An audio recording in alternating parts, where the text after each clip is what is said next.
Shalom, Bapak Ibu yang dikasihi Tuhan, selamat malam. Selamat berjumpa kembali di dalam acara Bible Study Online CK7. Bagaimana kabar Bapak Ibu sekalian? Saya berdoa dan berharap semuanya dalam keadaan baik, sehat, dan dalam perlindungan Tuhan. Nah, sebelum kita mulai pembelajaran kita pada malam hari ini, saya mengajak Bapak Ibu untuk sama-sama berdoa, memuji dan menyembah Tuhan. Kita minta hadirat Tuhan turun atas kita semua sehingga kita dimampukan untuk mengerti dan memahami kebenaran firman Tuhan pada hari ini. Mari kita sembah Dia. Korea wata shanda karawata siki kakarya wata shikiku. Kami datang menyembah Korea wata shiki kakarya wata shanda sebab karawata sumber siki. pertolongan kami. Haleluya. Allah sumber kekuatan kami. Shalom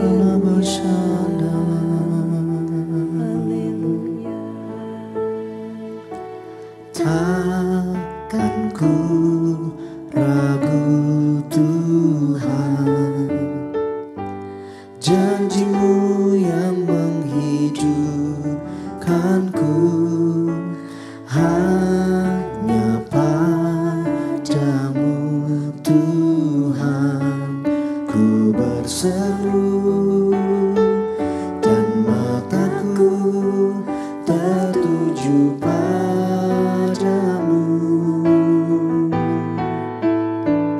Kau selalu punya cara untuk menolongku, Kau selalu punya jalan keajaiban-Mu. Kau dahsyat dalam segala perbuatan-Mu, dan ku tenang di dalam cara-Mu.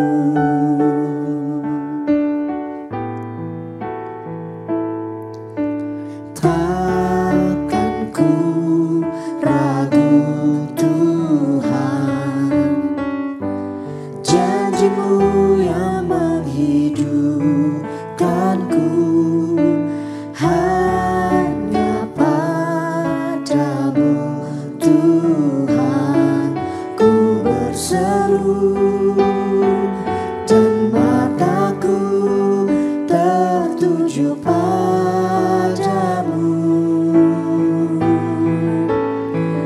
Kau selalu punya cara untuk menolongku, Kau selalu punya jalan keajaiban-Mu. Kau dahsyat dalam segala perbuatan-Mu, dan ku tenang di dalam cara-Mu. Kau selalu punya cara untuk menolongku, Kau selalu punya jalan keajaiban-Mu. Kau dahsyat dalam segala perbuatan-Mu, dan ku tenang di dalam cara-Mu.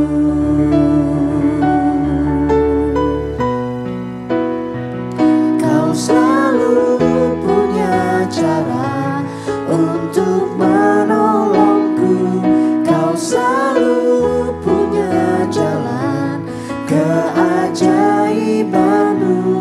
Kau dahsyat dalam segala perbuatan-Mu, dan ku tenang di dalam cara-Mu.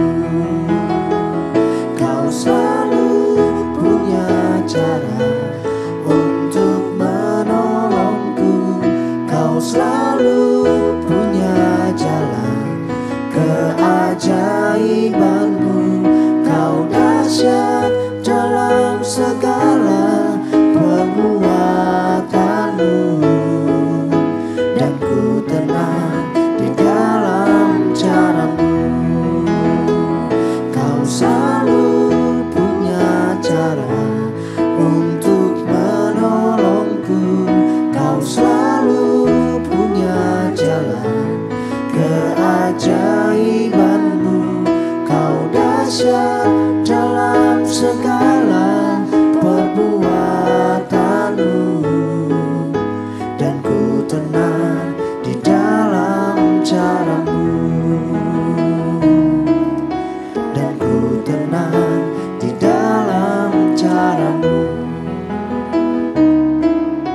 dan ku tenang di dalam caramu.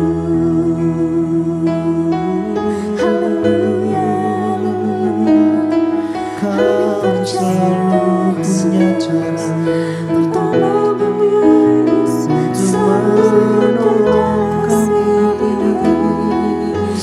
pertolongan kami hanya Yesus.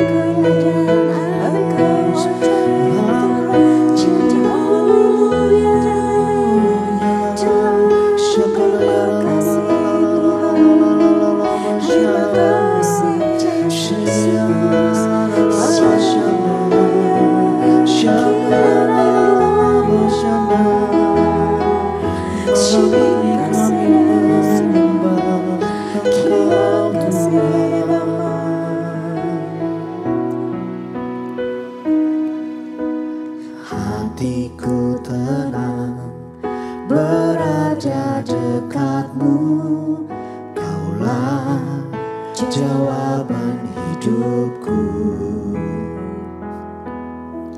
Hatiku tenang berada dekatmu, Kau yang pelihara hidupku. Pertolonganmu begitu ajaib, Kau telah memikat hatiku. Di saat aku tak sanggup lagi, di situ tanganmu bekerja. Pertolonganmu begitu ajaib, Kau telah memikat hatiku. Kini mataku tertuju padamu, ku rasakan kasih-Mu Tuhan.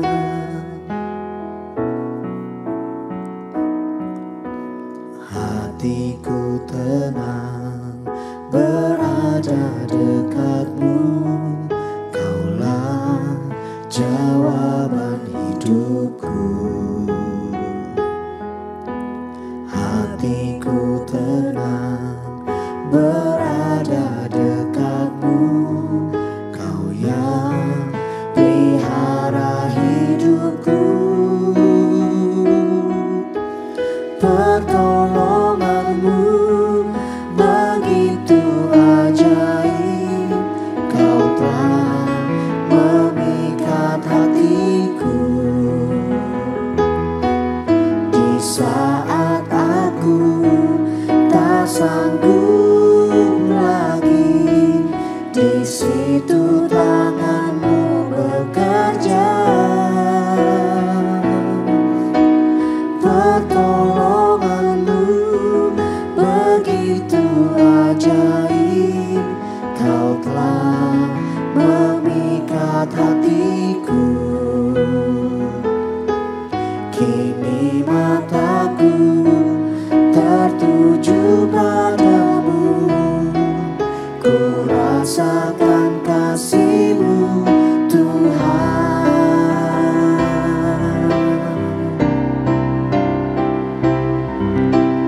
Pertolonganmu begitu ajaib, Kau telah memikat hatiku.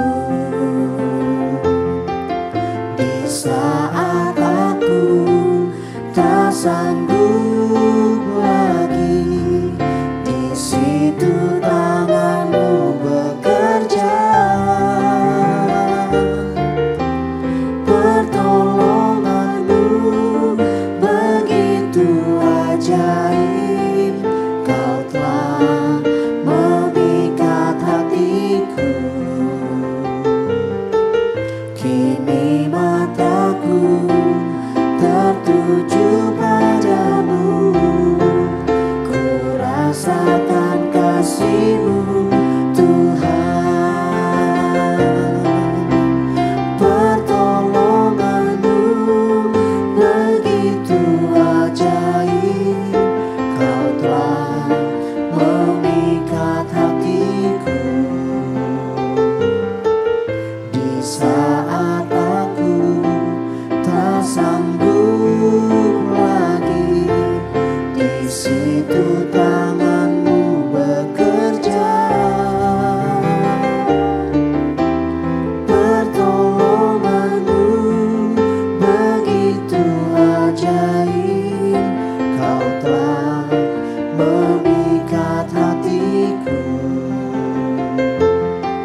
Terima kasih Tuhan. Terima kasih karena Engkau adalah penolong kami yang ajaib. Terima kasih Tuhan atas kasih karunia yang Engkau berikan kepada setiap kami. Kami gak takut Tuhan, karena kami punya Engkau Allah yang hidup, yang siap dan selalu menolong kami tepat pada waktunya. Kami gak akan jatuh tergeletak Tuhan, karena tangan-Mu siap Tuhan untuk menolong setiap kami. Terima kasih Bapa untuk puji-pujian yang begitu indah Tuhan. Biarlah pujian ini menjadi doa kami. Biar pujian ini menjadi ungkapan hati kami yang paling dalam. Kalau kami bangga punya Allah seperti Engkau. Terima kasih Tuhan. Biarlah pujian ini boleh menyenangkan hati-Mu dan boleh naik ke tahta-Mu yang maha kudus. Terima kasih Bapa untuk malam hari ini di mana kami boleh satu hari lagi belajar tentang kebenaran firman-Mu. Berbicaralah ya Tuhan, karena kami siap mendengarkan. Kami siap menjadi pelaku-pelaku firman. Buat hati kami menjadi tanah yang subur, yang siap ditanami oleh benih firman-Mu, supaya setiap kami dapat berakar, bertumbuh dan berbuat lebat. Dan itu semuanya demi kemuliaan nama-Mu. Terima kasih Tuhan, urapi setiap jemaat-Mu Tuhan dimanapun mereka berada. Biar urapan Allah turun atas mereka dan mereka dimampukan untuk mengerti dan memahami dan bahkan dibukakan pewahyuan-pewahyuan yang baru mengenai firman-Mu. Terima kasih Bapa, juga urapi hamba dengan segala keterbatasan hamba, supaya setiap apa yang keluar dari mulut bibir hamba-Mu itu semuanya berasal daripada-Mu. Terima kasih Bapa, kami siap belajar pada hari ini. Hanya di dalam nama Tuhan Yesus kami berdoa dan bersyukur. Haleluya. Amin. Sekali lagi saya ucapkan shalom, selamat datang untuk Bapak Ibu yang baru saja bergabung dengan kami. Nah, pada hari ini kita akan sama-sama belajar dari Mazmur 39, doa minta tolong. Kalau kemarin kita belajar dari Mazmur 38 dengan judul perikop doa pada waktu sakit. Nah, hari ini kita sama-sama mengupas ayat demi ayat mengenai Mazmur Daud pada saat dia berdoa minta pertolongan Tuhan. Yang pertama, di ayat yang pertama untuk pemimpin biduan, untuk Yedutun, Mazmur Daud. Saya akan bacakan dan kita sama-sama akan mengupas satu persatu. Ayat yang pertama, untuk pemimpin biduan untuk Yedutun, Mazmur Daud. Pikirku, ayat yang kedua, aku hendak menjaga diri, supaya jangan aku berdosa dengan lidahku. Aku hendak menahan mulutku dengan kekang, selama orang fasik masih ada di depanku. Aku keluh, aku diam, aku membisu, aku jauh dari hal yang baik, tetapi penderitaanku makin berat. Sampai di sini dulu, kita akan coba bahas satu persatu. Nah, melalui Mazmur pujian ini, pemazmur menyampaikan bahwa Mazmur ini dinyanyikan oleh Mazmur Daud, oleh Daud untuk pemimpin biduan untuk Yedutun. Nah, di dalam kamus Alkitab dinyatakan bahwa Yedutun adalah seorang Lewi yang diangkat oleh Daud untuk memimpin ibadah musik di bait suci bersama dengan Heman dan Asaf. Nah, di sini pemazmur menyatakan bahwa dalam pikirannya ia hendak menjaga dirinya sendiri supaya dia jangan berbuat dosa dengan lidahnya. Ternyata setiap kita ini juga gampang berdosa dengan lidah kita. Selain dengan pikiran-pikiran, lalu dengan lidah.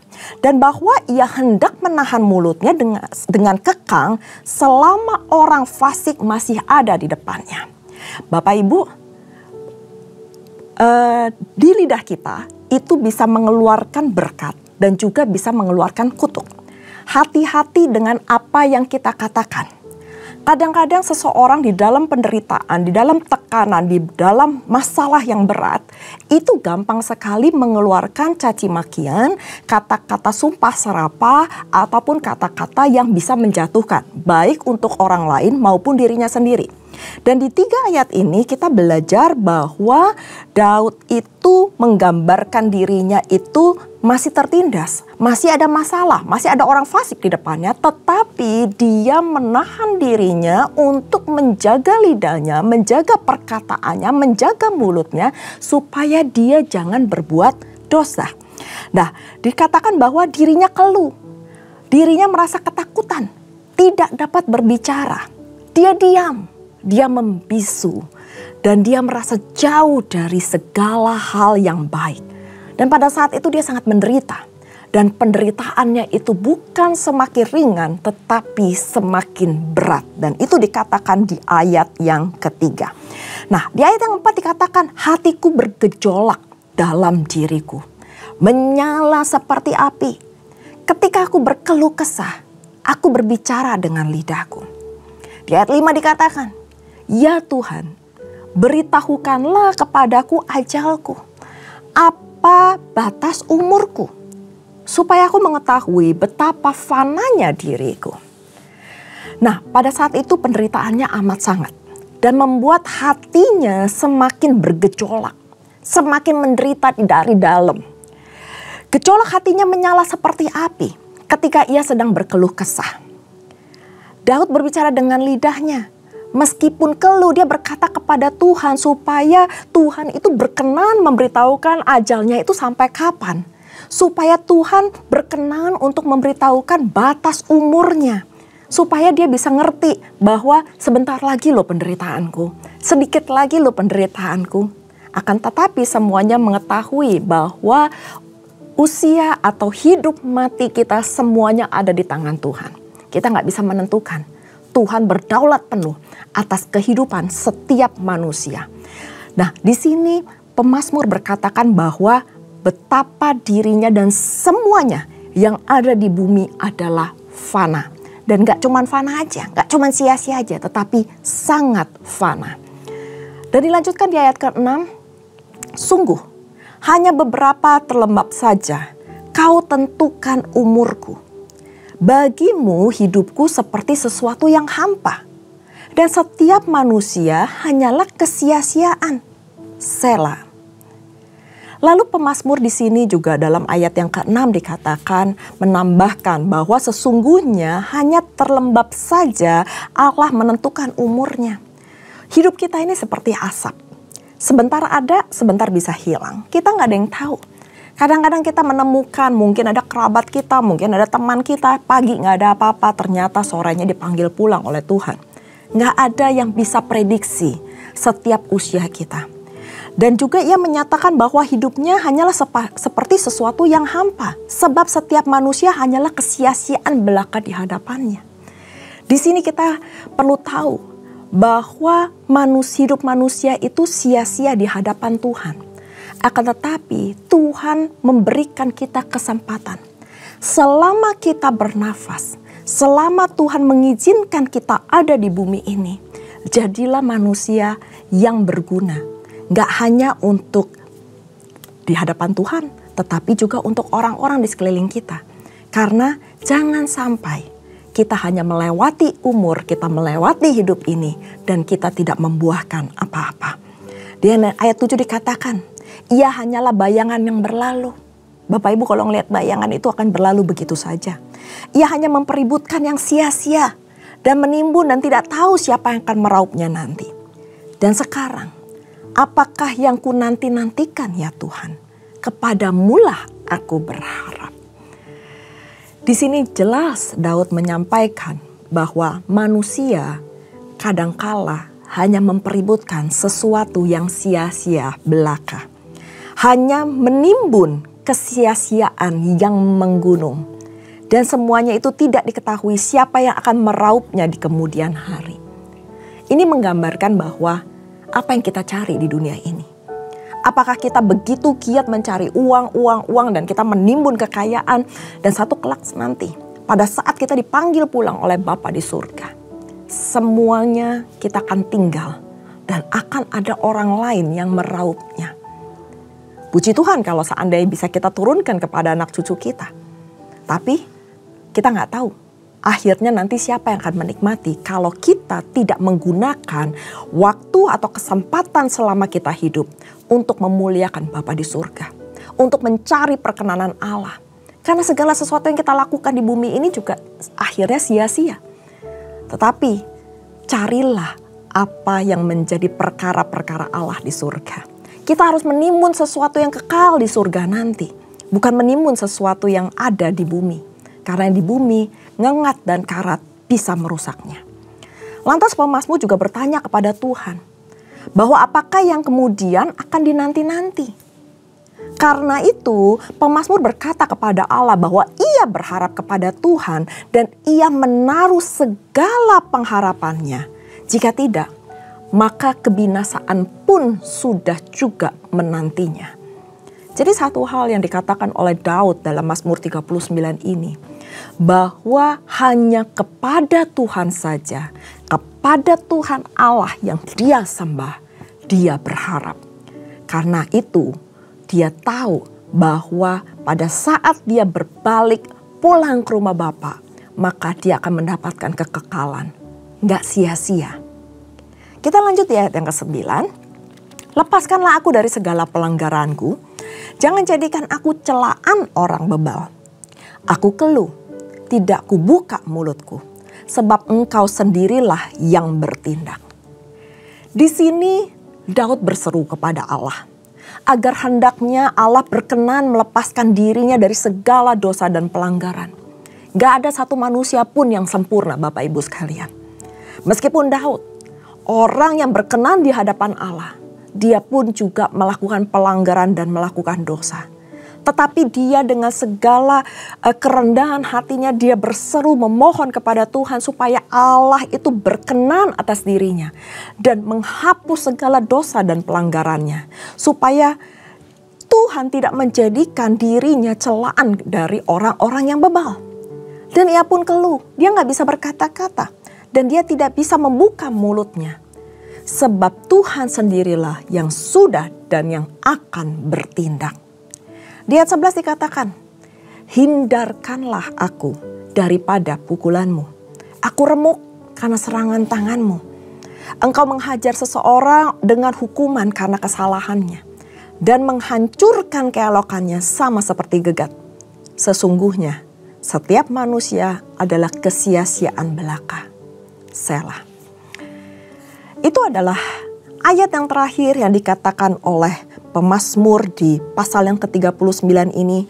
Dan yang ditutup dengan alihkan pandanganmu daripadaku. Supaya aku bersuka cita sebab aku pergi dan tidak ada lagi. Pemazmur yaitu Daud percaya bahwa dirinya itu pasti akan remuk. Karena pukulan tangan Tuhan. Pukulan tangan yang berkuasa itu. Bahwa Allah akan menghajar seseorang dengan hukuman karena kesalahannya. Karena Allah kita adalah Allah yang adil. Allah kita bukan Allah yang gampangan, yang sembarangan, yang bisa dipermainkan. Akan tetapi Allah kita pun Allah yang pengasih. Pada saat kita bertobat, pada saat kita minta ampun di hadapannya, pada saat kita berbalik dari jalan-jalan kita yang jahat, saya percaya Allah itu tidak akan melepaskan kita dan pasti akan mengampuni kita. Dia gak akan membiarkan kita binasa. Tangannya gak kurang panjang untuk menolong kita, untuk mengangkat kita kembali. Dosa apapun yang kita lakukan, ia sanggup menghapuskannya. Tetapi Tuhan akan menghancurkan orang-orang yang berdosa sama seperti gegat, seperti ngengat. Dan sesungguhnya setiap manusia adalah kesia-siaan belaka di hadapan Tuhan. Dengarkanlah doaku ya Tuhan, di ayat yang ke-13. Berilah telinga kepada teriakanku untuk minta tolong. Di sini pemazmur berkata dengan jelas bahwa dia berseru kepada Tuhan. Tolong dia. Dia udah dalam posisi yang sangat terjepit dan janganlah berdiam diri melihat air mataku, dilanjutkan di ayat 13. Dia posisi yang sangat terjepit, dia posisi yang sangat terpuruk, dia sudah sangat menderita. Dia berdiam diri, dia menangis di hadapan Tuhan dan dia berteriak minta tolong. Sebab dia tahu bahwa pertolongan itu hanya daripada Tuhan. Dikatakan selanjutnya, sebab aku menumpang padamu, aku pendatang sama seperti semua nenek moyangku. Alihkanlah pandanganku daripadamu, supaya aku bersuka cita lagi sebelum aku pergi dan tidak ada lagi. Di hal ini Daud sadar benar bahwa pertolongan itu hanya daripada Tuhan. Dan Tuhan pasti akan mendengarkan setiap doa Bapak, Ibu, dan saya. Kalau Tuhan mendengarkan Daud, saya percaya Tuhan yang sama juga akan mendengar setiap doa kita. Allah berkenan kalau kita itu benar-benar bertobat dan minta ampun di hadapan Tuhan. Dan Allah itu berkenan kepada setiap seruan anak-anaknya yang minta tolong. Di sini dikatakan bahwa Daud sadar, ia di dunia ini cuma numpang hidup. Di sini dia hidup di dunia ini hanya sementara. Dia cuma pendatang, sama seperti nenek moyangnya. Umur manusia itu terbatas. Tetapi yang kita cari bukan apa yang ada di dunia ini, tetapi apa yang ada di surga, yang kekal. Jadi jangan kita terlalu mempusingkan, menimbun atau menguber sesuatu yang ada di bumi ini. Tapi uber kekekalan. Kita cari kekekalan. Kita cari perkenanan Tuhan. Sebab di bumi ini cuma sementara. Ditutup dengan ayat supaya Tuhan mengalihkan pandangannya daripadanya. Minta belas kasihan Tuhan turun atas setiap kita. Supaya perkenanan Tuhan juga turun. Apa yang kita bisa petik dari seluruh Mazmur 39 ini? Yang pertama, apakah kita sudah mengalihkan mata hati dan jiwa kita untuk berdoa? Untuk minta perlindungan dan pertolongan dan kasih setia Tuhan kepada kita? Dan yang kedua, yang saya dapat pelajari dari Mazmur 39 ini. Apakah kita sudah memiliki iman yang teguh? Berdoa, memohon kepada Tuhan. Sehingga Tuhan berkenan mendengar doa kita dan menjawab setiap doa kita.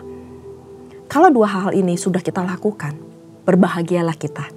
Karena kita memiliki iman yang teguh. Meskipun dalam penderitaan, tetapi kita tidak menyimpang. Meskipun kita dalam penderitaan, kita tetap berharap kepada Tuhan. Karena Tuhan pasti akan menjawab seruan kita pada saat kita minta tolong kepadanya. Tuhan kita adalah Tuhan yang setia. Tuhan kita adalah Tuhan yang tidak pernah mengingkari janjinya. Dan Tuhan kita adalah Tuhan yang mendengar setiap permohonan dan doa kita. Dia sangat berkuasa mengabulkan doa dan permohonan kita tepat pada waktunya. Mari kita berdoa. Bapa kami yang baik, terima kasih Tuhan untuk Mazmur 39 ini.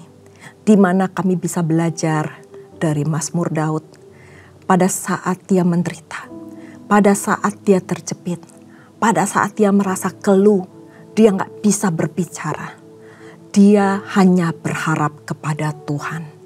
Karena Daud tahu, kepada Tuhanlah dia bisa berharap. Dan hanya kepada Tuhanlah satu-satunya dia bisa memohon. Pada saat ini Tuhan, kami berdoa, kami memohon kepadamu. Tolonglah kami, jawablah setiap doa kami. Dan biarlah belas kasihan-Mu turun atas setiap kami. Kiranya Tuhan, perkenanan Tuhan juga turun atas setiap kami. Ampuni kami Tuhan, jika mungkin kami melakukan sebuah kesalahan, satu kesalahan atau baik dalam perkataan maupun pikiran atau perbuatan kami. Sehingga Tuhan, kami keluar dari rencana-Mu. Tapi pada malam hari ini Tuhan, kami minta ampun dan kami bertobat, kami berbalik dari semua jalan-jalan kami yang jahat. Dan kami minta Tuhan, biarlah belas kasihan-Mu turun atas setiap kami. Hamba berdoa untuk setiap jemaat-Mu, dimanapun mereka berada. Tolong Tuhan mereka, pulihkan mereka, pulihkan kondisi mereka. Yang sakit Engkau sembuhkan, yang mungkin sekarang dalam keadaan terjepit, dalam keadaan susah, dalam keadaan yang mungkin gak tahu harus kemana mereka pergi. Engkau tolong, pertolongan-Mu begitu ajaib dalam kehidupan kami. Kalau dulu Engkau tolong, kami percaya saat ini dan seterusnya Engkau juga pasti akan tolong. Ini adalah permohonan kami Tuhan. Ini adalah doa kami. Pulihkan setiap kami. Dan kami berdoa, biarlah mujizat itu boleh terjadi. Terima kasih Bapa. Materaikan firman-Mu Tuhan dalam setiap kehidupan kami. Karena hanya Engkau, kepada Engkaulah kami bisa berharap. Terima kasih Bapa, terima kasih Tuhan. Dan sebelum kami berpisah satu dengan lainnya, kami mau menerima berkat yang daripada-Mu. Mari Bapak Ibu yang dikasihi Tuhan, sebelum kita berpisah satu dengan lainnya, kita terima berkat yang daripada Tuhan. Angkat kedua tangan kita. Terimalah berkat yang berlimpah-limpah dari Allah Bapa, kasih karunia di dalam anaknya yang tunggal, Tuhan kita Yesus Kristus, dan persekutuan manis dengan Roh Kudus, menyertai Bapak Ibu sekalian mulai saat ini, sampai Tuhan Yesus datang untuk kedua kalinya, menjemput kita di awan-awan permai, dan bahkan untuk selama-lamanya. Mari kita sudah menerima berkat, sama-sama katakan, amin. Tuhan Yesus memberkati. Shalom.